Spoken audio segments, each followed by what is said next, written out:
तो अगला सत्र सुभाष चंद्र जी से आग्रह करूंगा कि वो अगला सत्र ले, दूसरा व्याख्यान संगणकीय भाषा विज्ञान और संस्कृत में जो टूल्स बने का एक सर्वेक्षण करें।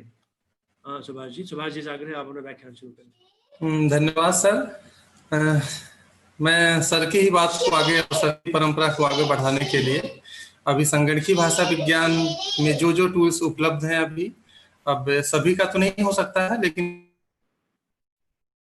अनम्यूट कर ले अपने आप को। और सर की ही परंपरा को आगे बढ़ाते हुए, सर को नमस्कार करते हुए आगे बढ़ते हैं। ये आज मैंने इसमें 38 स्लाइड शामिल करी है, और जो हमारी टेक्नोलॉजी डेवलपमेंट से रिलेटेड एरियाज हैं संस्कृत से संबंधित, उनके लिए जो मेजर एरियाज हैं जिसमें हम आगे बढ़ सकते हैं, उसमें क्या क्या कार्य हुए हैं और क्या क्या अभी बाकी हैं और कैसे हम आगे बढ़ सकते हैं, इस पे मैं चर्चा करूंगा। जिसमें मैं शामिल करना चाहूंगा script converter, Unicode typing tools क्या है, लाइक बरा, spell checker and grammar checker बहुत इसेंशियल है। अभी तक संस्कृत भाषा के लिए नॉर्मली उपलब्ध नहीं होता है स्पेल चेकर और ग्रामर चेकर, और जबकि बहुत जरूरी है। ग्रामर टूल है बहुत सारे, जो सर ने कुछ बात भी करी है, और कौन कौन से ऑर्गेनाइजेशन या इंस्टीट्यूट हैं जो इस पे काम कर रहे हैं, उसके बारे में चर्चा करेंगे। नेक्स्ट मशीन ट्रांसलेशन एनएलपी का एक ड्रीम है, जो लगभग हर कोई मशीन ट्रांसलेशन, एक परफेक्ट मशीन ट्रांसलेशन डेवलप करने की कोशिश करते हैं, तो उसके बारे में चर्चा करेंगे। स्पीच रिकॉग्निशन, मुझे लगता है कि कुछ दिनों के बाद या कुछ वर्षों के बाद हमारी टेक्नोलॉजी, जैसे आप लोग शायद फील किए होंगे कि कंप्यूटर लैपटॉप में एक फ्लॉपी ड्राइव हुआ करती थी पहले, अब फ्लॉपी ड्राइव धीरे धीरे हट गई है, तो कुछ दिन बाद आपका जितने कमांड्स होंगे स्पीच के थ्रू होगा, कीबोर्ड और माउस की उतनी ज्यादा आवश्यकता नहीं रह जाएगी, चाहे आपका मोबाइल हो, कंप्यूटर हो, या कोई भी डिवाइस हो। ऑप्टिकल कैरेक्टर रिकॉग्निशन है। टेक्स्ट डिजिटाइजेशन, ये बड़ा इंपॉर्टेंट है, जो संस्कृत के लिए और बाकी भाषाओं के लिए, स्पेशली इंडियन लैंग्वेज के लिए ऑनलाइन कंटेंट बहुत कम उपलब्ध है, और कंटेंट हम क्रिएट कैसे करेंगे संस्कृत के लिए। ऑनलाइन लर्निंग क्या है, थोड़ा सा क्या क्या डेवलपमेंट हो रहा है और कैसे आगे बढ़ सकते हैं। और preservation and delivery of cultural heritage of Sanskrit, ये बहुत इंपॉर्टेंट है। आपने शायद देखा होगा कि अगर हम बार बार बात करते हैं कि आजकल के किड्स में जो है कल्चरल रिप्रेजेंटेशन नहीं हो पा रहा है। हमारे कल्चरल वैल्यूज लाइक इपिक हैं, हमारे जो भी ट्रेडिशनल चीजें हैं, उनका वैल्यू उनमें प्रिजर्व नहीं हो पा रहा है। मुझे लगता है इसका सबसे बड़ा कारण ये है कि जो भी हमारे घर में बच्चे होते हैं वो कार्टून से बहुत कुछ चीजें सीखते हैं, तो अगर हम अपने सारे कल्चरल हेरिटेज को कार्टून फॉर्म में बच्चों के सामने डिलीवर करें, टीवी चैनल के माध्यम से या यूट्यूब या किसी तरीके से, लाइक आजकल विदेशी कार्टून चैनल हम देख रहे हैं, डोरेमन हुआ या बहुत सारे चैनल्स हैं, अगर हम हमारे संस्कृत की स्टोरीज को, हमारे बहुत सारी स्टोरीज है, पूरा पुराण जो है आख्यानों से भरा हुआ है, इनको हम प्रेजेंट करके कार्टून फॉर्म में हम डिलीवर करें, तो आई थिंक वो भी बहुत अच्छा एक अचीवमेंट होगा। संस्कृत का संरक्षण भी होगा, हमारे नॉलेज का संरक्षण होगा, और साथ साथ हम उस परंपरा को आगे भी बढ़ा सकते हैं, और स्टूडेंट अपने बच्चों में भी ये सारी चीजें प्रिजर्व कर सकते हैं। सेंटिमेंट एनालिसिस, ये भी इंपॉर्टेंट है। हमारे यहाँ रस थ्योरी से भी ये लोग करते हैं, बट मार्केट में लोगों के सेल्स का व्यू समझने के लिए इसका यूज किया जाता है। ओपिनियन माइनिंग भी ये किसी का विषय है। क्वेश्चन आंसरिंग, जैसे आप कोई क्वेश्चन कर रहे हैं, ऑटोमेटिक आपको आंसर प्राप्त हो रहा है। ऑटोमेटिक समराइजेशन, इस पे एक लेक्चर भी है अलग से, शगुन शायद 1-2 दिन बाद प्रेजेंट करेंगी, कैसे हम किसी टेक्स्ट को ऑटोमेटिक समराइज कर सकते हैं, जो सारांश लिखना होता है मशीन कैसे ऑटोमेटिक कर दे।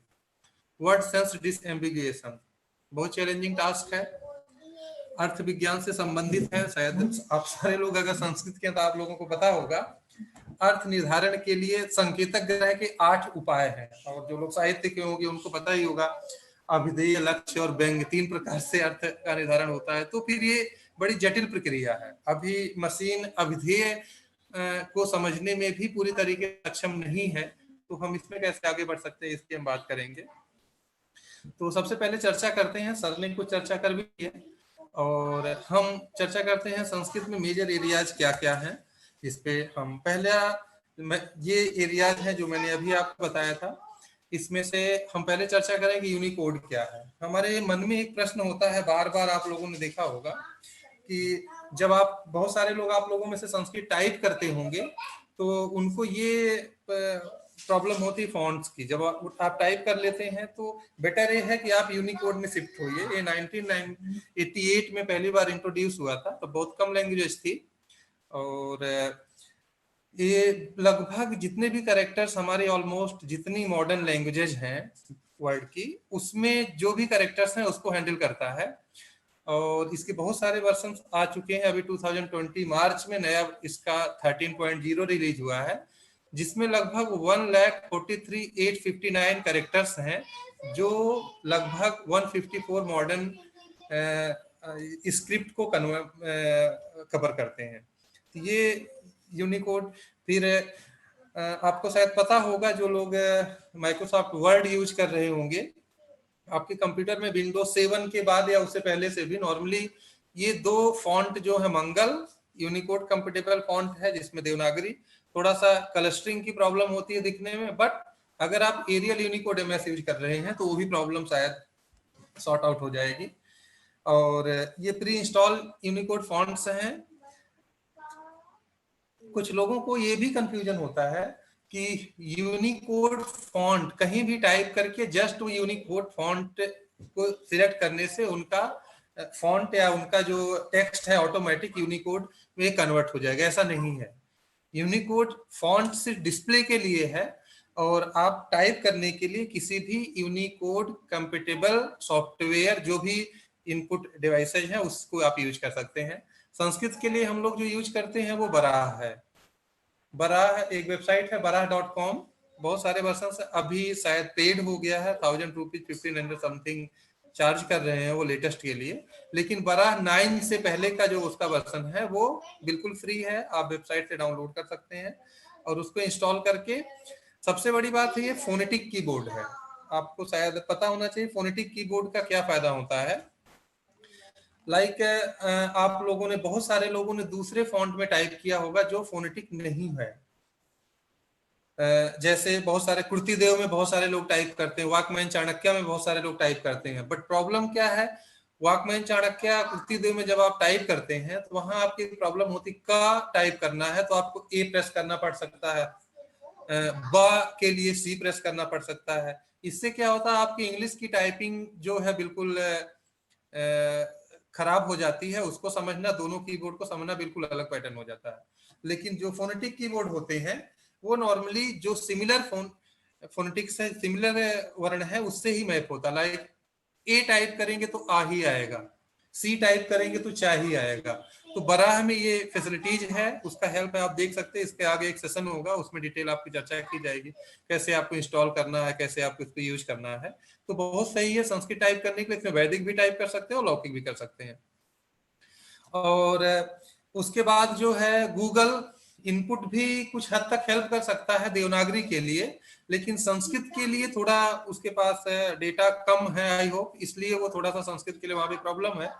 संस्कृत सही से तो नहीं हो सकती, बट मैक्सिमम चीजें हो जाती है। कुछ मात्राएं या कुछ वर्ण जो है नहीं आ पाते हैं। बाकी गूगल इनपुट टूल से भी आप यूज कर सकते हैं। ऑनलाइन टूल्स भी बहुत सारे अवेलेबल हैं, जिसको अगर आपके पास कोई डेटा कृतिदेव या किसी में लिखा हुआ पहले से है तो उसको आप आसानी से कन्वर्ट भी कर सकते हैं। बहुत सारे लोगों ने बनाया है, लाइक एक कृतिदेव 10 टू यूनिकोड कन्वर्टर है, ये मैंने वेबसाइट मेंशन करी है, wrd.bis.nic.in फॉन्ट Q2 USTM करके एक वेबसाइट है। इसको ये पीपीटी रहेगी, आप लोग बाद में देख सकते हैं। यहाँ आप कृतिदेव 10 से यूनिकोड में कन्वर्ट कर सकते हैं, इवन यूनिकोड से कृतिदेव 10 में भी कन्वर्ट कर सकते हैं। अगर आपको यूनिकोड नहीं आता लेकिन जरूरत है तो आप यहाँ भी इसको यूज कर सकते हैं। एक और है संस्कृत, जिसमें IAST से यूनिकोड में आप कन्वर्ट कर सकते हैं देवनागरी में, और देवनागरी से IAST में, जिसको आप लोग शायद सामान्य शब्दों में बोलते डायक्रिटिक लगा के जो लिखते हैं संस्कृत को, अगर आपको रोमन में लिखना होता है तो आप ये यूज कर सकते हैं। और है वाकमैन चाणक्य यूनिकोड देवनागरी के लिए भी बहुत सारे लोगों ने बनाया है। तो ये सारे कुछ है जहां आप कन्वर्ट कर सकते हैं। और उसके बाद मैं बात करूंगा सेकंड टॉपिक, स्पेल चेकर और ग्रामर चेकर क्या है। आपको पता ही होगा, स्पेल चेकर एक सॉफ्टवेयर है जो कोई भी स्पेलिंग मिस्टेक होती है तो फिर किसी भी टेक्स्ट में उसको ऑटोमेटिक चेक करता है और करेक्ट भी करता है। जैसे माइक्रोसॉफ्ट वर्ड में इंग्लिश के लिए इनबिल्ड आता है, अगर आप ऑटो सेट कर देते हैं तो ऑटोमेटिक करेक्ट करता है, अदरवाइज वो रेड लाइन उसके नीचे दे करके सजेशन आपको देता है। तो उसी प्रकार से अगर हम संस्कृत भाषा के लिए भी एक स्पेल चेकर बनाएं तो मेरे ख्याल से जो नए लोग हैं संस्कृत लिखना चाहते हैं उनके लिए बड़ा बेहतर होगा।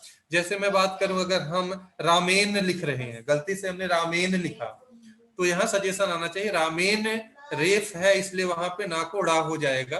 तो ये सजेशन आना चाहिए, अगर हम गलत कुछ लिख रहे हैं तो उसको सजेस्ट करें, ये सारी चीजें। उसी प्रकार से ग्रामर चेकर होता है, अगर मैंने गलती से लिखा अहम पठती, ऐसा कुछ मैं लिख रहा हूं तो मुझे सजेशन दे या तो अहम को चेंज करना पड़ेगा या पठती को चेंज करना पड़ेगा, क्योंकि ग्रामर का रूल है कि उत्तम पुरुष का कर्ता जो है अहम होता है। तो फिर ये सारा सजेशन जो है, इस प्रकार से सजेशन देना वो ग्रामर चेकर में आता है। अभी तक संस्कृत भाषा के लिए कोई ऐसा स्पेल चेकर या ग्रामर चेकर कोई सॉफ्टवेयर रूप में या सिस्टम रूप में उपलब्ध नहीं है जहां पे आप टेक्स्ट को दीजिए और ऑटोमेटिक वो ग्रामर और स्पेलिंग करेक्ट कर दे। ऐसा कोई सॉफ्टवेयर अभी उपलब्ध नहीं होता है। बहुत सारे लिटरेचर्स उपलब्ध होते हैं, कुछ गूगल स्कॉलर में बहुत सारे पेपर्स वगैरह कुछ उपलब्ध होते हैं, कुछ रिसर्चर ने ट्राई किया था बनाने के लिए। आसान ये टास्क भी नहीं है, बट इसको हम बना सकते हैं। और इसके बाद हम इसको किसी भी वर्ड प्रोसेसर में यूज कर सकते हैं, ईमेल क्लाइंट में यूज कर सकते हैं, कोई भी इलेक्ट्रॉनिक डिक्शनरी हो या सर्च इंजन हो, हम वहां पे ऐड कर सकते हैं, जिससे स्पेल चेकर और ग्रामर, मतलब ग्रामर और स्पेलिंग सही हो करके उसको आगे प्रोसेस के ले जाए। और बाकी भाषाओं के लिए बहुत सारे स्पेल चेकर अवेलेबल हैं, लेकिन संस्कृत के लिए अभी तक वैसा कोई भी स्पेल चेकर या ग्रामर चेकर अवेलेबल नहीं है। इसलिए हमें इसकी आवश्यकता है, हम इसको काम कर सकते हैं, इस पे डेवलप कर सकते हैं। और चूंकि हमारे पास जैसा सर ने बोला जेएनयू में बहुत सारे टूल्स हैं और डीयू में भी हमने बहुत सारे टूल्स बनाए हैं, तो फिर हम मुझे लगता है कि हम एक पीएचडी अगर स्पेल चेकर और या ग्रामर चेकर पे कराएं तो एक बेहतर एरिया होगा और लोगों के लिए भी काफी यूजफुल होगा ये। और जो बाद में स्पीच सिस्टम में भी कुछ हेल्प कर सकता है। ग्रामर टूल में हम इंक्लूड करते हैं कि संस्कृत ग्रामर से संबंधित क्या क्या टूल है। आपको पता है कि भाषा, किसी भी भाषा को सीखने के लिए अभी जो आज की पद्धति, हम ग्रामर के थ्रू सीखना शुरू कर दिए हैं। हालांकि ऐसा नहीं होना चाहिए। कोई बच्चा जो है भाषा या किसी भी लैंग्वेज को सीखने के लिए ग्रामर से वो नहीं सीखता, बल्कि वो ऐसे ही सीखता है। इसीलिए शायद जो भाषा विज्ञान का ट्रेडिशन है उसमें सबसे पहले जो मुख्य उसके 4 अंग हैं, उसमें सबसे पहले ध्वनि विज्ञान को रखा जाता है, फिर पद विज्ञान को रखा जाता है, फिर वाक्य विज्ञान, फिर अर्थ विज्ञान। मतलब कोई भी स्टूडेंट, किसी भी कोई बच्चा होता है, जब छोटा बच्चा, वो सबसे पहले ध्वनियों को सीखता है। उसको सार्थक है, निरर्थक है, या उससे कोई शब्द बन रहा है, उससे कोई मतलब ही नहीं है। जब छोटा बच्चा कोई हो तो आप देखिए का, चा, पा, टा, कोई भी ध्वनि बोलेगा, उससे कोई मतलब नहीं है। धीरे धीरे जब वो और बड़ा होता है तो उसी ध्वनि को मिक्स करके 2 ध्वनियों को मिला करके शब्द बनाता है। सबसे पहले वो सबसे आसान ध्वनि को मिलाता है। लाइक वो बच्चे पहले मम्मा बोल सकते हैं, मम्मी नहीं बोल सकते हैं, पापा। इस तरीके से बच्चे ध्वनि को निकालते हैं, ध्वनियों को मेल करके वाक्य शब्द बनाते हैं। उसके बाद जब शब्द सीख लेते हैं तब धीरे धीरे वाक्य पे जाते हैं। पहले पहले छोटे वाक्य, फिर वाक्य के बाद अर्थ की बात सबसे बाद में आती है। तो ग्रामर के ऐसे बहुत सारे टूल्स हैं, तो जिसको हम लोगों ने, या बहुत सारे इंस्टीट्यूट जो भारतवर्ष में हैं या बाहर भी कुछ लोग हैं जिसको डेवलप किया है। बहुत सारे टूल्स उपलब्ध हैं। हो सकता है हम इसमें अवेयर ना हो, लेकिन बहुत सारे टूल्स उपलब्ध हैं। मैंने कुछ संस्कृत के लिए जो मुख्य टूल्स हैं मैं बात करता हूँ। ये लीडिंग इंस्टीट्यूट्स हैं, जैसे जेएनयू सर, जिसको सर का है प्रोजेक्ट sanskrit.jnu.ac.in पे उपलब्ध है बहुत सारे, इसकी हम चर्चा करेंगे। हमने कुछ डेवलप किया है, अभी वेबसाइट पे कुछ टेक्निकल इश्यूज थे सर्वर लेवल पे, इसलिए वेबसाइट अभी उपलब्ध नहीं हो पाई है, बट ये cl.sanskrit.du.ac.in पे जो है जल्दी उपलब्ध हो जाएगी। और ये ऑफलाइन मोड में अभी है, हमारे पास है, हमने डेवलप कर लिया बहुत सारा, उसकी हम चर्चा करेंगे। और एक धवल पटेल संस्कृत वर्ड साइट है, जिसमें बहुत सारा उन्होंने ई लर्निंग टूल्स हैं, बहुत सारा उन्होंने टेक्स्ट को ई टेक्स्ट क्रिएट किया है। बहुत सारा आपको संस्कृत टेक्स्ट है, वो भी यूनिकोड में मिल जाएगा आपको, यहाँ पीडीएफ फॉर्म में नहीं, यूनिकोड फॉर्म में।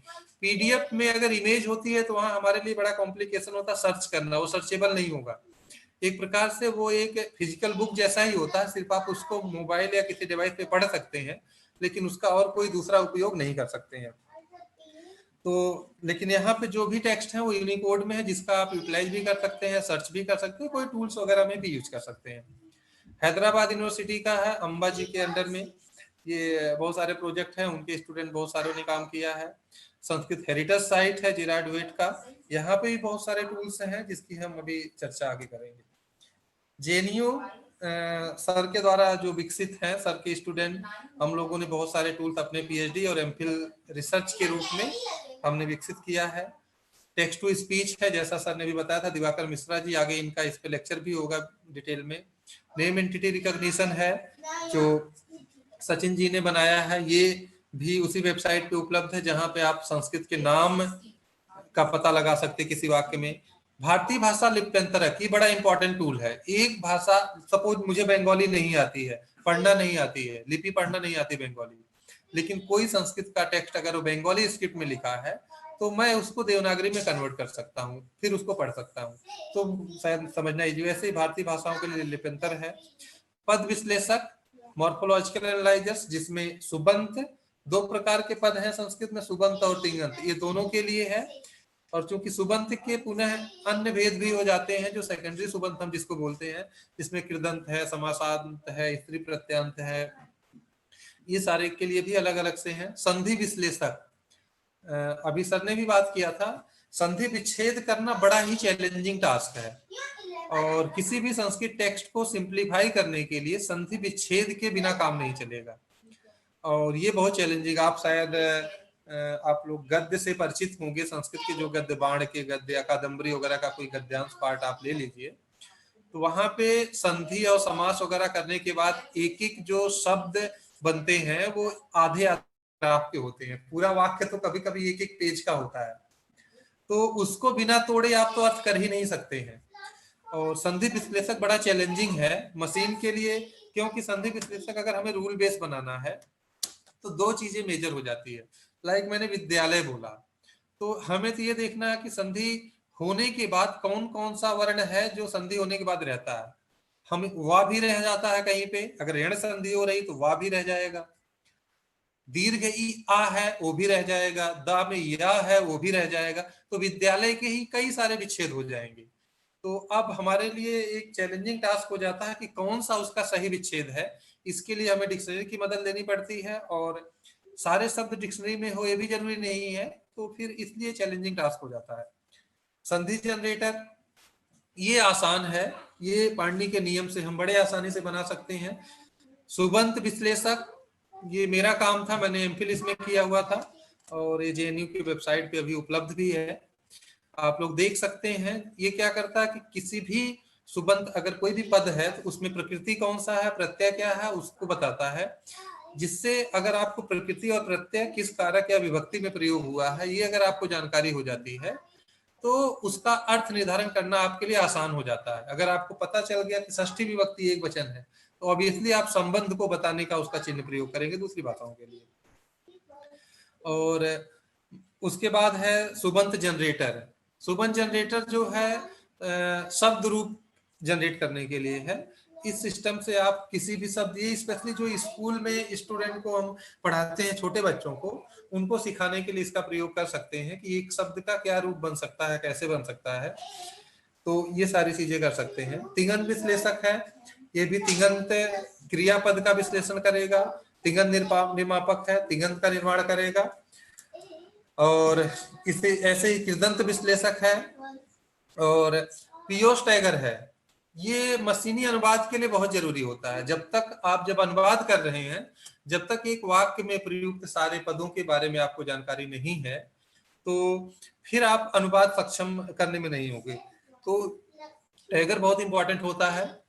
और उसके बाद कारक विश्लेषक है, कारक का भी विश्लेषण जरूरी होता है। जेंडर, वैसे संस्कृत में जेंडर, किसी भी शब्द से जेंडर को रिकॉग्नाइज करना बहुत ही डिफिकल्ट होता है। ये चैलेंजिंग टास्क है, क्योंकि एक ही शब्द है वो कभी देखने में वो पुल्लिंग जैसा दिखेगा लेकिन स्त्रीलिंग भी हो सकता है, देखने में स्त्रीलिंग जैसा। कोई ऐसा रूल नहीं है कि जिससे आप निर्धारित करो कि वे स्त्रीलिंग का शब्द होगा या पुल्लिंग का होगा।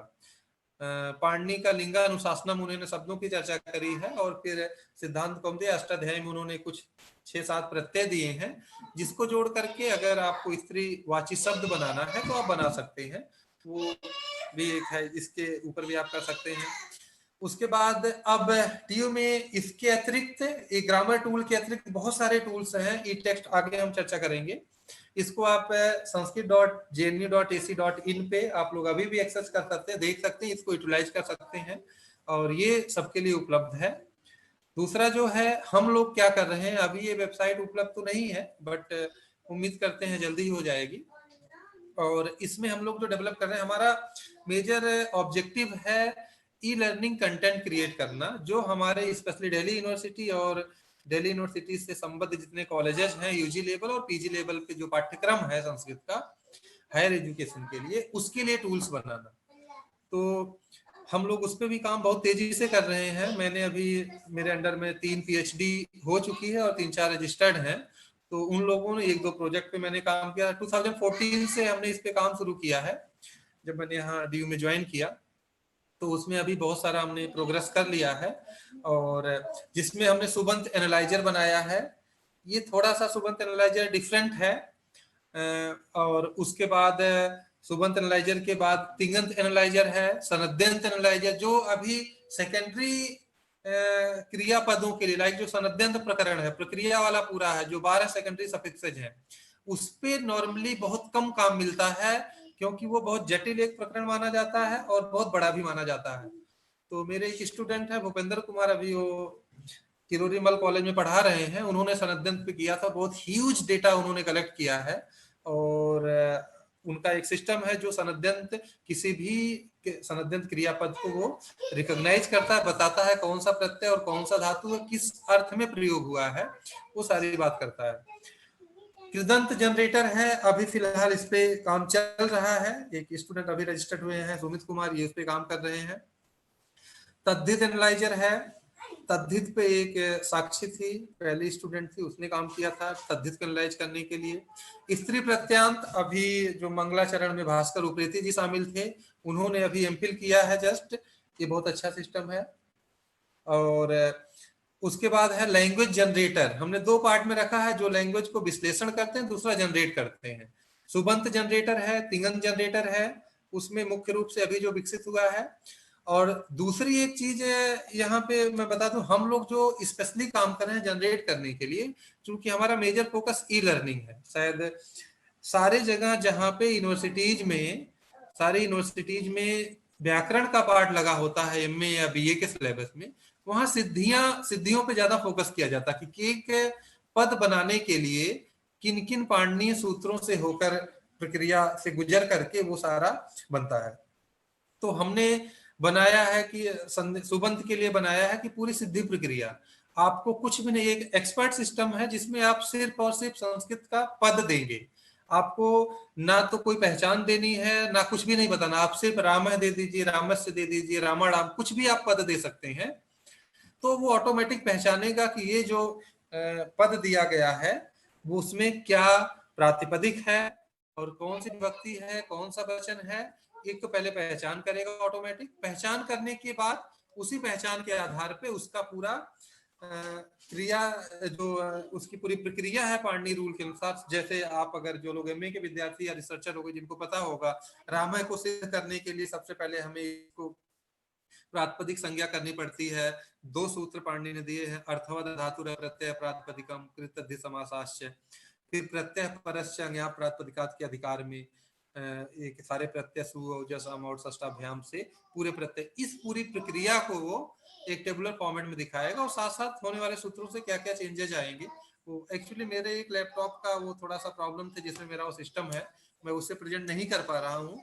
बट अगली मेरी जो 1-2 अभी लेक्चर और हैं, तो मैं उसमें आप लोगों को इसका डेमो भी दिखाऊंगा कि कैसे वो सिस्टम काम करता है और कितना यूजफुल होगा, जो स्पेशली कॉलेज में और हमारे पीजी में जो स्टूडेंट्स हैं, वो कितना यूजफुल होगा।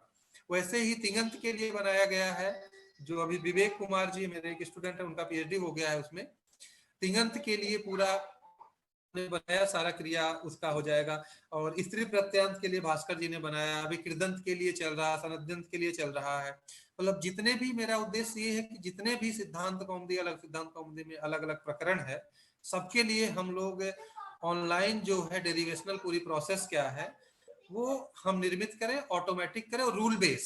सबसे बड़ी बात है सिस्टम पूरा रूल बेस है, वो पाणिनि के नियमों पे। ऐसा नहीं है कि मैंने राममय को उसमें एग्जांपल में सबमिट कर दिया है, राममय देने से काम करेगा, मैं सुभाषय दूंगा तो भी काम करेगा, विवेक दूंगा तो भी काम करेगा।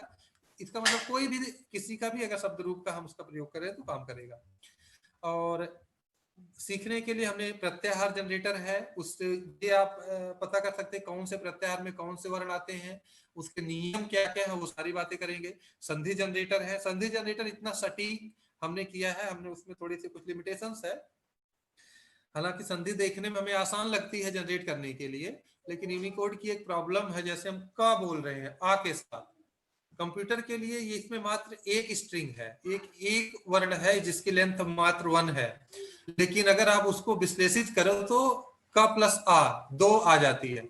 लेकिन मशीन की दृष्टि से जब हम प्रोग्राम करते हैं का मतलब 1 है, लेकिन का हलंत करें तो इसका मतलब 2 है।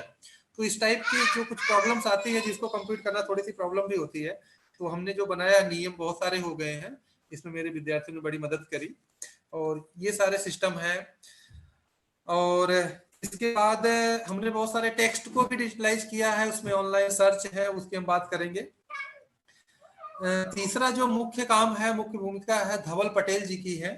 ये कोई रिसर्चर नहीं है, इनका पर्सनल इंटरेस्ट था, इन्होंने एक वेबसाइट बनाई है द संस्कृत वर्ड साइट। बहुत सही, इन्होंने एक संस्कृत के लिए इन्होंने बहुत बड़ा इनका योगदान है। इन्होंने बहुत सारी टेक्स्ट को, हमारे शास्त्र हैं, लिटरेचर हैं, कोर्स हैं, उनको डिजिटलाइज कर दिया। सबसे बड़ी बात है यूनिकोड में किया है, आपको उसका टेक्स्ट फाइल भी मिल सकती है, आप ऑनलाइन भी एक्सेस कर सकते हो। ये सारी चीजें जो आपको कोई टूल अगर बनाना है तो आप उनकी भी हेल्प कर सकते हो, आप भी वहां से डेटा वगैरह कुछ देख सकते हो, यूज कर सकते हो। और ग्रामर से रिलेटेड इन्होंने संधि जनरेटर है इनका, सुबंत जनरेटर है, और तिङंत जनरेटर है, और एसेंट जनरेटर भी है, कोर्स है, समास पे अभी इनका बहुत सटीक तो नहीं, लेकिन इनका बहुत सारा वहां पे काम है। उसके बाद हैदराबाद यूनिवर्सिटी का भाई प्रोफेसर अंबा कुलकर्णी का काम है, बहुत दिनों से वो काम कर रही हैं, साउथ में इनका बड़ा, बहुत सारे रिसर्चर इनके अंडर में काम कर रहे हैं, और इन्होंने बहुत बड़ा काम किया। अभी एक अनुसारता संस्कृत से हिंदी मशीन ट्रांसलेशन पे भी इन्होंने कुछ काम किया है, और वो लाइव भी किया है, और उसकी भी हम चर्चा आगे करेंगे। तो इन्होंने मॉर्फोलॉजिकल एनालाइजर है, संधि स्प्लिटर है, अष्टाध्यायी का इन्होंने बनाया है, मॉर्फोलॉजिकल जनरेटर है, नाउन जनरेटर है, वर्ब फॉर्म जनरेटर है, कृदंत है, तद्धित है, कंपाउंड जनरेटर है, और ये सारा इन्होंने बहुत सारा काम किया है। मैं आप लोगों को एक और यहाँ पे क्लियर कर दूं, यहाँ पे आजकल मोबाइल पे बहुत सारे एप्स हैं, तो ये जो हम लोग काम कर रहे हैं वो थोड़ा डिफरेंट है, और मोबाइल एप्स डिफरेंट है। मोबाइल एप्स में जो बहुत सारे लोग है, क्या वहां पे पीडीएफ पे पीपीटी अपलोड कर दी गई है, वो एक इंटरएक्टिव सिस्टम नहीं है। लेकिन हम लोग जो यहाँ डेवलप कर रहे हैं वो इंटरएक्टिव सिस्टम है। लाइक आप इनपुट दे रहे हो, मशीन आपको रेस्पॉन्स दे रहा है, रेस्पॉन्सिव है। आप कोई चीज सर्च कर रहे हो, कोई डेटा पे आप एक्सेस कर रहे हो, उसका आंसर भी मिल रहा है। तो हम इसको मेरा सर को सजेशन है कि अगर हम जो सारे टूल्स हैं इसको मोबाइल प्लेटफॉर्म पे भी लाए, एज ए ऐप में भी अगर हम कन्वर्ट करें, तो आई थिंक लोग लैपटॉप और डेस्कटॉप के बजाय मोबाइल की पॉपुलेशन ज्यादा है, जो लोग मोबाइल पे देखना प्रेफर करते हैं। अगर हम थोड़ा सा इसमें भी आगे प्रोग्रेस करें मोबाइल कंप्यूटिंग में, तो हमारे लिए और पब्लिक के लिए बड़ा यूजफुल होगा। तो कोशिश करेंगे वर्कशॉप के बाद हम लोग कुछ इस पे कोशिश, मोबाइल कंप्यूटिंग पे जितने भी हमारे टूल्स हैं मोबाइल प्लेटफॉर्म में एज ए ऐप के थ्रू जो है हम उसको डेवलप करें, और जो सारे लोग यूज करें। क्योंकि अभी मोस्ट ऑफ लोगों के पास जो है स्मार्टफोन्स हैं जो एक्सेस करते हैं। एक धातु रत्नाकर करके राष्ट्रीय संस्कृत विद्यापीठ तिरुपति ने भी बनाया था, बट वेबसाइट तो अभी उपलब्ध नहीं है। बट इन्होंने बताया था संस्कृत तिङंत जनरेटर के लिए कुछ प्रोजेक्ट बहुत पहले इनको मिला था, उस पर इन्होंने काम किया था। अब हमारा जो तीसरा टॉपिक मेजर है मशीन ट्रांसलेशन है। आप लोग मशीन ट्रांसलेशन से तो अवेयर ही सारे लोग हैं। अगर उसी ट्रांसलेशन प्रोसेस को हम ऑटोमेट कर देते हैं, मशीन अपने आप ट्रांसलेट करने लगे, ऐसा हम सॉफ्टवेयर बनाए प्रोग्राम के थ्रू, तो हम उसको मशीन ट्रांसलेशन बोलते हैं। सामान्य शब्दों में इसको मशीनी अनुवाद हिंदी में बोलते हैं। कोई भी एक प्रोसेस है जहां से कोई कंप्यूटर सॉफ्टवेयर एक नेचुरल लैंग्वेज का टेक्स्ट ऑटोमेटिक किसी दूसरी भाषा में कन्वर्ट कर दे, उसको मशीनी अनुवाद बोलते हैं। इसका इतिहास बहुत पुराना है, सर ने चर्चा भी करी थी। शायद एनएलपी या कंप्यूटेशनल लिंग्विस्टिक का प्रारंभ भी एमटी से हुआ था। 1950s के स्टार्टिंग में इसका प्रारंभ हुआ था। इंडिया में लगभग 80s में आया ये। आईआईटी कानपुर के प्रोफेसर आर.एम. के सिन्हा हैं, उन्होंने इस पे काम शुरू किया था मशीन ट्रांसलेशन के फील्ड में, और उन्होंने एक टेक्नोलॉजी डेवलप करे थे जिसको बांग्ला भारती बोला जाता था। और वो बाद में फिर गवर्नमेंट एजेंसी ने बहुत सारे आईआईटीज ने, सीटेक ने और बहुत सारे एजेंसीज ने उसी मॉड्यूल को, आंग्ला भारती मॉड्यूल को मॉडिफाई करके बाकी भाषाओं के लिए भी डेवलप किया। इनका उद्देश्य था पहले अंग्रेजी से भारतीय भाषाओं के अनुवाद करने का, और बाद में धीरे धीरे ये टेक्नोलॉजी ट्रांसफर की गई सीडेक, आईआईटीज और बाकी यूनिवर्सिटीज वगैरह में भी।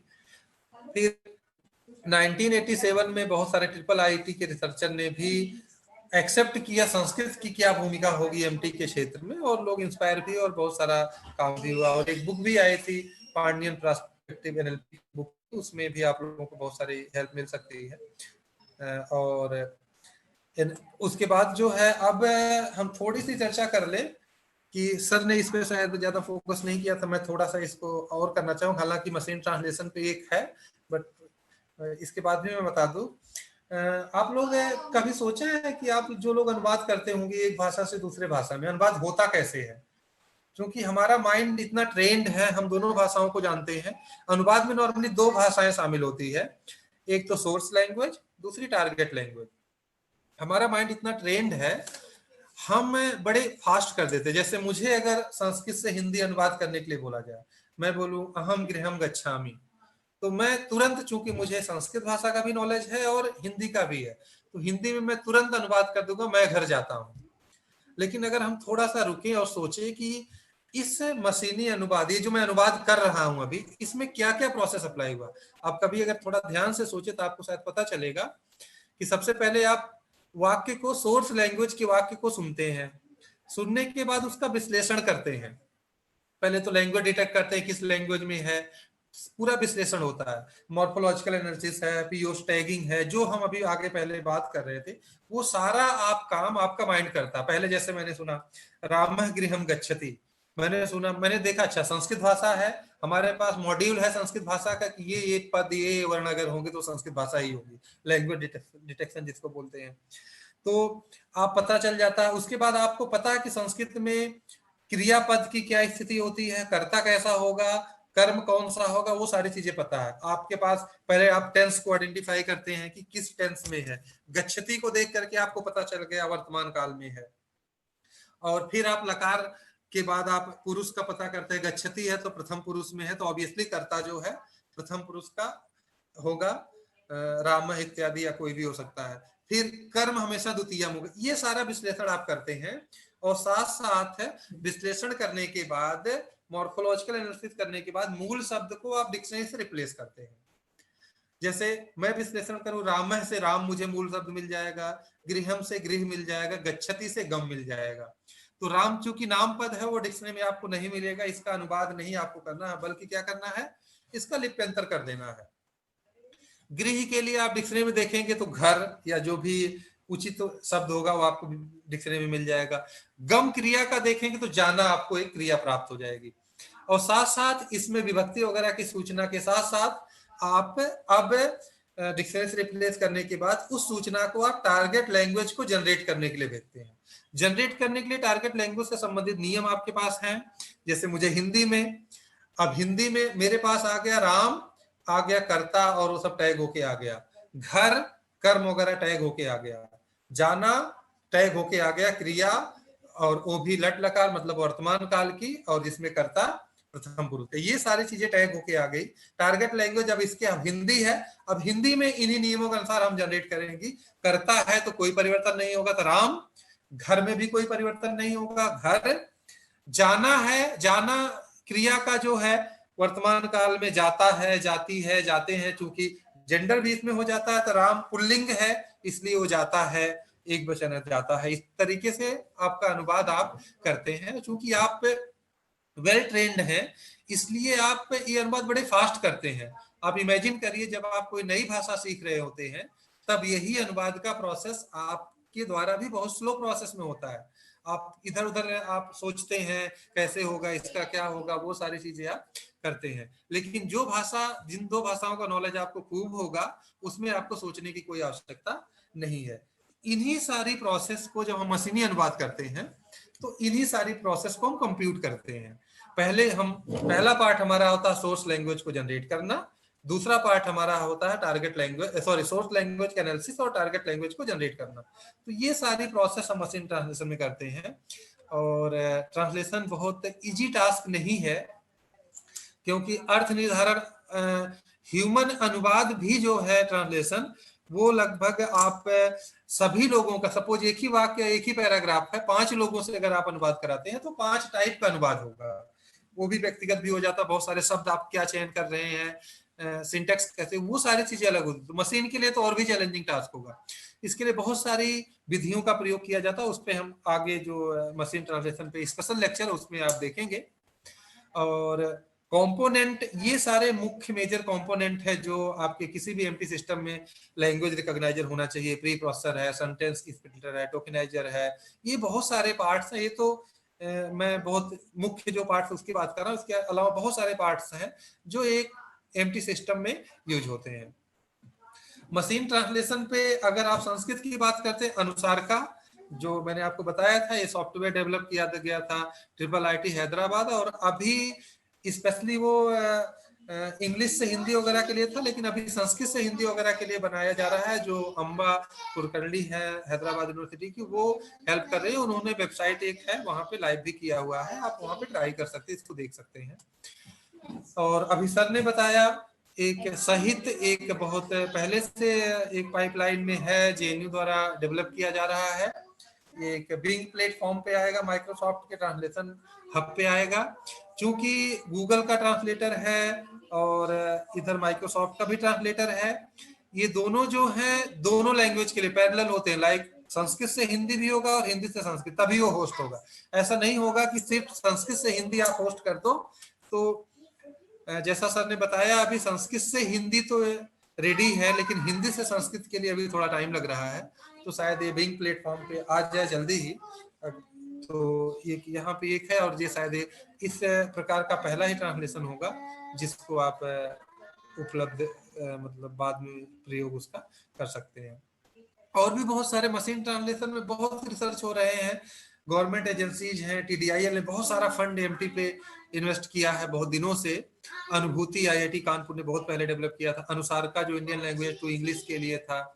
मंत्रा है, मंत्रा राजभाषा है जो CDAC ने डेवलप किया और अभी भी यूज होता है राजभाषा के लिए। UNL बेस्ड है एमटी सिस्टम, मराठी इंग्लिश से मराठी IIT मुंबई द्वारा डेवलप है। और बहुत सारे कन्नड़ के लिए है, शिव शक्ति है, बहुत सारे हैं ट्रांसलेशन जो आप देख सकते हैं। पंजाबी वगैरह के लिए भी डेवलप किया है पंजाबी यूनिवर्सिटी पटियाला से। और जो अभी फ्री में उपलब्ध है ट्रांसलेशन, जिसका ट्रांसलेशन लोग खूब यूज कर रहे हैं, गूगल ट्रांसलेट है, जो गूगल translate.google.com पे है। उसके बाद है बिंग ट्रांसलेशन है जो माइक्रोसॉफ्ट का है। अमेजॉन का भी एक है, इंडेक्स से बहुत सारे ट्रांसलेशन है। इसके लिए मेरी एक बुक है, जो जैसा अभी सर ने बताया था, मेरी एक बुक है जो UGC के सिलेबस में, CBCS का जो सिलेबस है उसमें लगभग सारे केंद्रीय विश्वविद्यालयों के लिए UG स्तर पे जो संस्कृत का पाठ्यक्रम है उसमें से एक मशीनी अनुवाद का मिलता है। वो उसके लिए मैंने एक बुक लिखी है। चूंकि DU में ये कोर्सेज बहुत सारे कॉलेजेस में चलते हैं, तो सारे टीचर्स का एक कंसर्न था, इस पे कोई मटेरियल नहीं है, तो मैंने एक पुस्तक लिखी है जिसमें मशीनी अनुवाद का पूरा विस्तृत ऐतिहासिक बैकग्राउंड है, विधियों का चर्चा की गई है, और कितने अनुवाद, मशीनी अनुवाद के सिस्टम है, बहुत अच्छे से इसमें डिटेल में है। अगर जो लोग इसमें इंटरेस्टेड होंगे तो इस बुक को पढ़ सकते हैं। और ये मैं PPT शेयर करूंगा, ये ऑनलाइन भी उपलब्ध होगी और मंगा भी सकते हैं, पब्लिशर को फोन करके वो शायद पोस्ट कर देते हैं। ये बहुत ही आसान शब्दों में हिंदी भाषा में लिखी गई है, जो बड़ी डिमांड है आजकल हिंदी भाषा, तो कि जो लोग इसमें प्रवेश करना चाह रहे हैं नॉर्थ में स्पेशली, वो हिंदी माध्यम के विद्यार्थी होते हैं, तो ये बड़ा जरूरी है। और हमारी विडंबना रही है कि जितने भी अच्छे कंटेंट अभी उपलब्ध हैं अपनी भाषाओं में नहीं, अंग्रेजी में तो आपको बहुत सारे कंटेंट मिल जाएंगे, लेकिन जब बात अपनी भाषाओं में आती है तो लगभग ना के बराबर कंटेंट उपलब्ध होते हैं। ये इसके लिए भी हमें कंट्रीब्यूट करने की आवश्यकता है। इसके बाद टॉपिक है स्पीच टेक्नोलॉजी। स्पीच टेक्नोलॉजी बहुत इंपॉर्टेंट है। आपने देखा होगा आजकल ये गूगल असिस्टेंस है या एलेक्सा है, जो कितना टास्क को बहुत सारा इजी कर दिया। आपका फोन ऑटोमेट हो गया, आप स्पीच से कमांड हो रहा है, आप ड्राइव कर रहे हैं, आपने बोल दिया, मैप सेट हो गया, आपको रिडायरेक्ट कर रही है सारी चीजें, तो ये बहुत जरूरी है। अब प्रश्न ये है कि संस्कृत भाषा के लिए स्पीच पे कौन काम करे। प्राइवेट जितनी कंपनीज हैं उनको संस्कृत भाषा के लिए कोई ऐसा नहीं, उसकी चूंकि यूजर कम है, उसको लोग जो यूज करेंगे वो कम है, तो उनका प्रॉफिट नहीं होगा कि उस पे टेक्नोलॉजी विकसित करें। वो हिंदी पे करेंगे, हिंदी की यूजर बहुत सारा है, तेलुगु पे करेंगे, पंजाबी पे करेंगे, बाकी भाषाओं पे करेंगे, लेकिन संस्कृत पे नहीं करेंगे। उसका सबसे बड़ा कारण यह है कि संस्कृत का मार्केट उनको नहीं है। संस्कृत स्टूडेंट को हायर कर सकते हैं, क्योंकि स्पीच का जितना ब्रॉड डिस्कशन आप हमारे शिक्षा ग्रंथों में किया गया है संस्कृत में, उतना शायद अन्यत्र किसी शास्त्र या किसी भाषा के शास्त्र में नहीं किया गया है। तो संस्कृत के विद्यार्थी को स्पीच रिलेटेड ज्यादा नॉलेज हो सकता है, तो वो हायर तो कर सकते हैं, लेकिन संस्कृत के लिए technology develop, speech technology normally वो कोई भी प्राइवेट कंपनी नहीं करेगी। तो ये चैलेंज हमें शायद एक्सेप्ट करना चाहिए और जिसमें डेवलप करना चाहिए। इसके बहुत सारे एप्लीकेशंस हैं। आपने देखा होगा आजकल की जो मूवीज हैं बहुत सारी लैंग्वेजेस में रिलीज होती है। पहला वो, दूसरा है सब टाइटलिंग, उसके नीचे सब टाइटलिंग आती रहती है। तो ये सारे ऑटोमेटिक सब टाइटलिंग का स्कोप है। ऑटोमेटिक ट्रांसलेशन, जो मैं बोल रहा हूँ, जो बहुत सारे लोग हैं नहीं सुन पा रहे, मैं बोल रहा हूँ, ऑटोमेटिक टेक्स्ट में कन्वर्ट हो और ट्रांसलेट होके सामने को दूसरी भाषा में टेक्स्ट में मिले। Hand free computing, speech recognition वगैरह जो है। होम ऑटोमेशन, शायद आप लोग अवेयर हो या ना हो, आजकल के जितने भी होम अप्लायंस आ रहे हैं वो बहुत सारे जो है वो एलेक्सा या फिर गूगल असिस्टेंट को सपोर्ट करते हैं। टीवी में आप देख लीजिए, सारे जो भी है, फ्रिज है, बहुत सारी चीजें हैं जो सपोर्ट करते हैं, एसी, ये सारी चीजें एलेक्सा और उन सारी चीजों को सपोर्ट करती है। आजकल की स्मार्ट एलईडी बल्ब भी आ गए हैं जो एलेक्सा और इन सारी चीजों को सपोर्ट करते हैं। तो कुछ दिन पहले तक जो था, आपको पता होगा, एलेक्सा जो है इंग्लिश के लिए ही थी और काम करता था, और अभी हिंदी में भी आ गया है। तो ये शायद आगे और भाषाओं में भी आ जाएगा।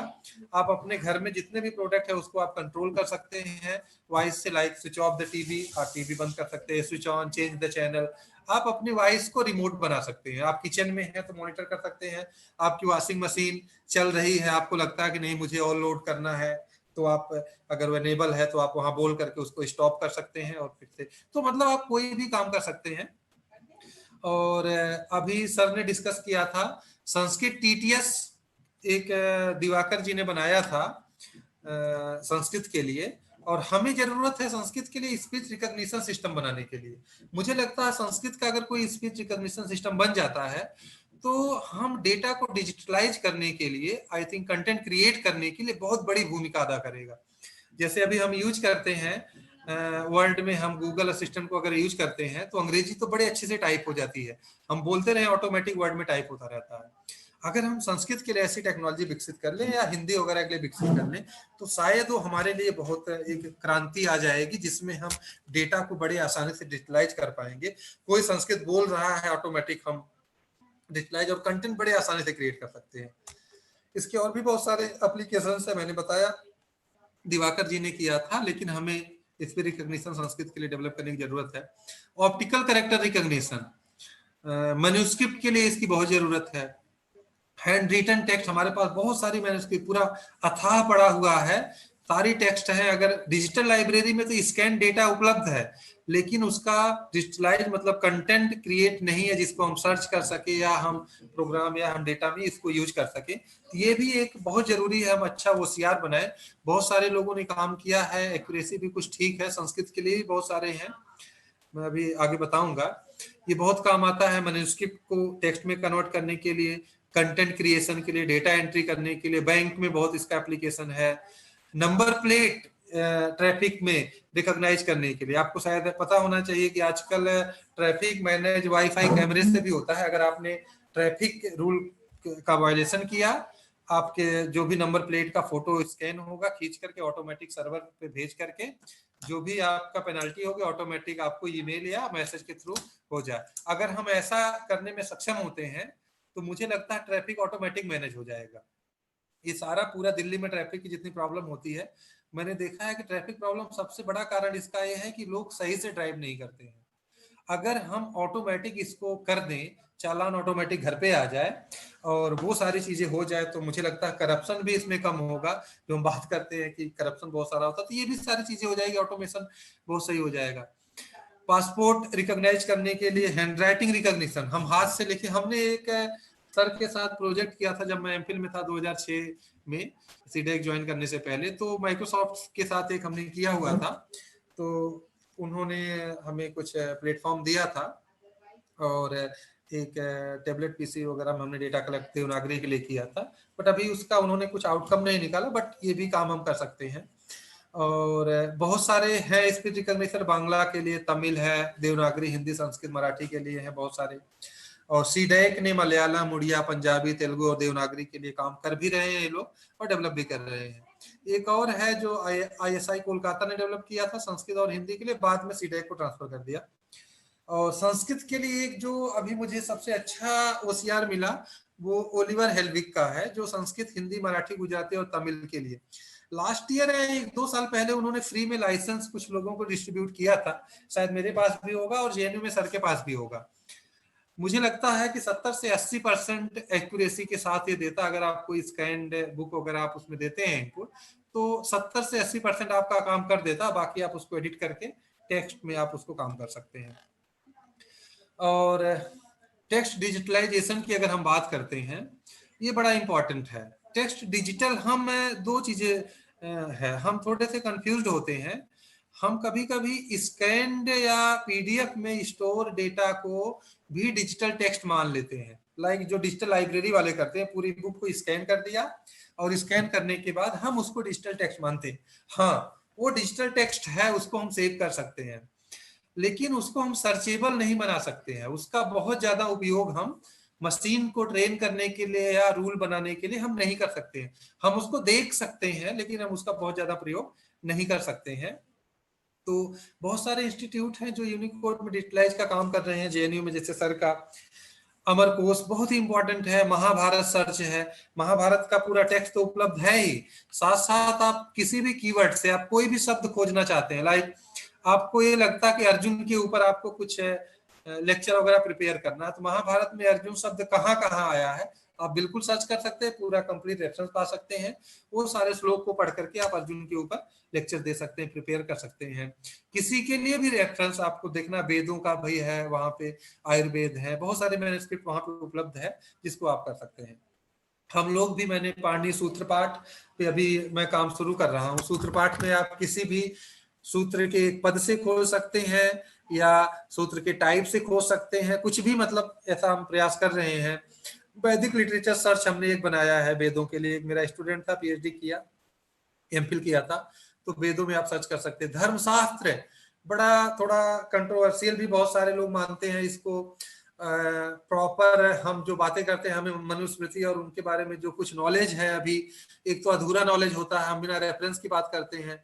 अगर हम इसको ऑनलाइन सर्च के माध्यम से हम एक एक कॉन्सेप्ट वाला बना दें कि लाइक हमें देखना है कि धर्मशास्त्र के लिटरेचर में वर्ण व्यवस्था का कहाँ कहाँ क्या क्या उल्लेख है, तो वो सारी चीजें तो हम उसमें जो है बड़े आसानी से कर सकते हैं। हम लोग कोशिश कर रहे हैं धर्मशाला लिटरेचर पे सर्च बनाने के लिए एक एक कॉन्सेप्ट। अगर सपोज आपको देखना है वर्ण का क्या कॉन्सेप्ट है, तो आप वहां बड़े आसानी से देख सकते हैं। तो ये भी पुराणों में सर्च के लिए, पुराण ही बहुत साइंटिफिक है, उसमें बहुत सारी चीजें हैं, तो उसके लिए भी हम लोग प्रयास कर रहे हैं। और ई लर्निंग की अगर हम बात करते हैं तो सर भी इस पे अभी एक आगे है ही लेक्चर, तो उस पर ज्यादा बात करेंगे। बहुत सारी चीज ई लर्निंग में भी कर सकते हैं। थोड़ा हम कंफ्यूज होते हैं सर, मुझे लगता है अगली क्लास जब सर की होगी ऑनलाइन लर्निंग के ऊपर, तो कुछ कंफ्यूजन वहाँ पे दूर होगा। ई लर्निंग और उसमें कंफ्यूज लोग होते हैं, तो इस पर हम ज्यादा डिटेल, अब क्योंकि समय भी बहुत कम है, 5 मिनट बचा है, तो ज्यादा चर्चा नहीं करेंगे। और ई कंटेंट के लिए बहुत सारे एक रिसोर्स हैं, जो लाइब्रेरीज वगैरह बहुत सारी हैं, ये वहाँ पे उपलब्ध है। बहुत सारे लोगों ने काम किया बाहर भी, और इंडिया में भी बहुत सारे लोगों ने काम किया। तो ये सारे जेएनयू में बहुत सारे टेक्स्ट है, हमारे यहाँ भी टेक्स्ट है, तिरुपति का है। तो बहुत सारा स्कूल के लिए भी हम, मुझे लगता है कि स्कूल के लिए जेएनयू ने किया था, उसके बाद और हम उसमें थोड़ा कंट्रीब्यूट कर सकते हैं, क्योंकि जो अभी संस्कृत एजुकेशन की मेजर प्रॉब्लम आ रही है, स्कूल लेवल पे आ रही है, हमें विद्यार्थी नहीं मिल रहे हैं। तो अगर हम उनको थोड़ा इनोवेटिव तरीके से टीचर पढ़ाए और ई लर्निंग के माध्यम से पढ़ाए, कुछ कंप्यूटर के माध्यम से पढ़ाए, तो मुझे लगता है कि बहुत सारे स्टूडेंट का वहाँ पे इंटरेस्ट जगेगा, और उनको एक फ्यूचर स्कोप के बारे में भी बताए, तो शायद स्टूडेंट ज्यादा यहाँ पे अवेयर होंगे और वो पढ़ना भी चाहेंगे। तो हमें हमें स्कूल लेवल पे थोड़ा सा और प्रयास करना चाहिए। और वो चूंकि हम हायर एजुकेशन में तो प्रयास कर रहे हैं, लेकिन अगर हम में से बहुत सारे लोग स्कूल लेवल पे प्रयास करें, तो मुझे लग रहा है वहाँ उस स्कूल टीचर के लिए बहुत यूजफुल होगा। और ये सारी चीजें होगी, जिससे हम ई कंटेंट वगैरह इजी भी है बनाना, थोड़ा सा इंटरेक्टिव बनाए। और ये मेरा थोड़ा सा खुद का एक बहुत ज्यादा इंटरेस्ट इसमें है कि preservation and delivery of cultural heritage something. जैसे मैंने स्टार्टिंग में आप लोगों से बात करी थी, मेरा एक है कि अगर कुछ फंड मिले तो हम हमारा जो कल्चरल हेरिटेज है, लाइक हमारी स्टोरीज है, आख्यान है, पौराणिक आख्यान है, महाभारत में स्टोरीज है, रामायण में स्टोरीज है, या अन्य ग्रंथों में है, वेदों में बहुत सारी स्टोरीज आती है, आख्यान है। तो अगर हम, हमारे पास तो कंटेंट की कमी ही नहीं है। आप देखो बहुत सारे जो आजकल के कार्टून बन रहे हैं, उसी भीम को बार बार रिपीट कर रहे हैं, छोटा भीम को कोई स्टोरी नहीं, अलग अलग बना रहे हैं, वो बार बार रिपीट कर रहे हैं, एक पार्ट 1 पार्ट 2 ला रहे हैं। अगर कोई संस्कृत का विद्यार्थी और टेक्नोलॉजी एक्सपर्ट हो, हमारी इन स्टोरीज को एनिमेट करे और उसको कार्टून फॉर्म में डिलीवर करे, मुझे नहीं लगता कि एक बड़ी बहुत अच्छी कोई कंपनी इससे ओपन कर सकता है और काम कर सकता है। स्पेशली विदेशों में इसकी बहुत डिमांड है। बच्चे को अगर हम कंटेंट संस्कृत में, लैंग्वेज वो अंग्रेजी या हिंदी हो सकती है, लेकिन जो नॉलेज है, कॉन्सेप्ट है, वो इंडियन कल्चरल हो, तो वो अगर हम प्रोड्यूस करें तो बहुत अच्छा होगा कार्टून के माध्यम से, क्योंकि बच्चे कार्टून से बहुत ज्यादा सीखते हैं, उनको इंटरेक्टिव लगता है। तो ये क्या लर्निंग का एक भी है, हम इसको भी काम बहुत कर सकते हैं आगे। सेंटीमेंट एनालिसिस, आपको शायद पता होगा, आप से कोई चैट कर रहा होता है, आप उसका फेस भी नहीं देखते हैं, टेक्स्ट को आप पढ़ के जज कर लेते उसका मूड कैसा है सामने वाले का। तो वैसे ही आजकल सोशल मीडिया में किसी को कोई प्रॉब्लम होती, सोशल मीडिया पे हंगामा शुरू हो जाता है।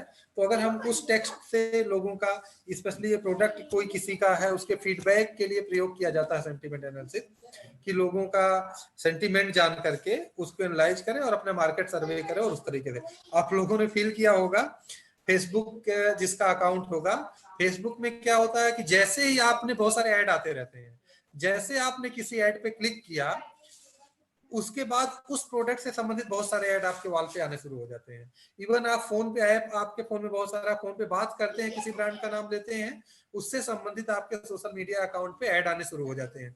इसका मतलब आपके सेंटीमेंट को मशीन जज कर रही है, आप इस चीज में इंटरेस्टेड हैं, और फिर उस टाइप के ऐड आपको देने। जैसे मुझे अभी एक किसी की वेबसाइट होस्ट करनी थी, तो अब आजकल फोन वगैरह तो मैंने सर्च किया, एक फेसबुक पे आ रहा था, मैंने क्लिक किया, उसके बाद जितने भी वेबसाइट होस्ट करने वाले प्लेटफॉर्म है, मेरे वॉल पे आने शुरू हो गए।